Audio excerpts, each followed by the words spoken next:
টিএসির মোড় আসলাম। এখানে এসে দেখি বইমেলার কাজ শুরু হয়ে গেছে। এই যে সবগুলা স্টল বানানো হচ্ছে, এখনো কমপ্লিট হয় নাই, বাঁশগুলো লাগানো হচ্ছে। আর এবারকার বইমেলায় রোজায় পড়বে, রোজায় তো আর আসা হবে না, ভালোই হচ্ছে। এখন ঘুরে যাচ্ছি। আমরা যখন গেছি একদম মানুষ ছিল না, যেহেতু ভোটের পরের দিন গেছি, অনেকটা পরিমাণে ফাঁকা ছিল। ঘুরেও খুব ভালো লাগছে, যেহেতু লোকজন কম ছিল। আমার খুব ভালো লাগছে আজকে যাওয়াতে।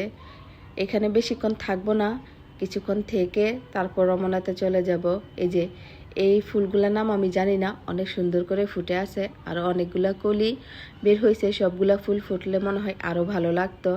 আপনারা যদি নামগুলো জেনে থাকেন প্লিজ একটু কমেন্ট করে জানিয়ে দিবেন।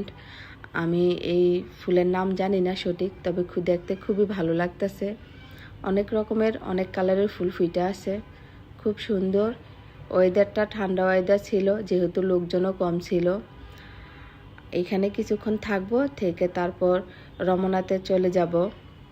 আমি এখানে কিছু ছবি উঠে নিচ্ছি, যেহেতু শাড়ি পরে গেছি আর ওয়েদারটা অনেক সুন্দর ছিল, তার জন্য কিছু ছবি উঠে নিচ্ছি আমি। টিএসির মোড় এসে এখানকার চানাচুর আর পানিপুরি খাবো না, তা কী করে হয়? এই দুইটা খাবার তো মিস করা যাবে না। আমি এখান থেকে প্রথমে দুইটা চানাচুর মাখা নিয়ে নিয়েছি, কারণ এই চানাচুর মাখাটা এখানকার এত পরিমাণে ভালো লাগে। আর হচ্ছে পানিপুরি বেস্ট একটা খাবার আমার কাছে। মানে আমি যখনই যাব এই দুইটা খাবার আমি মিস করব না, আমার খেতে হবে।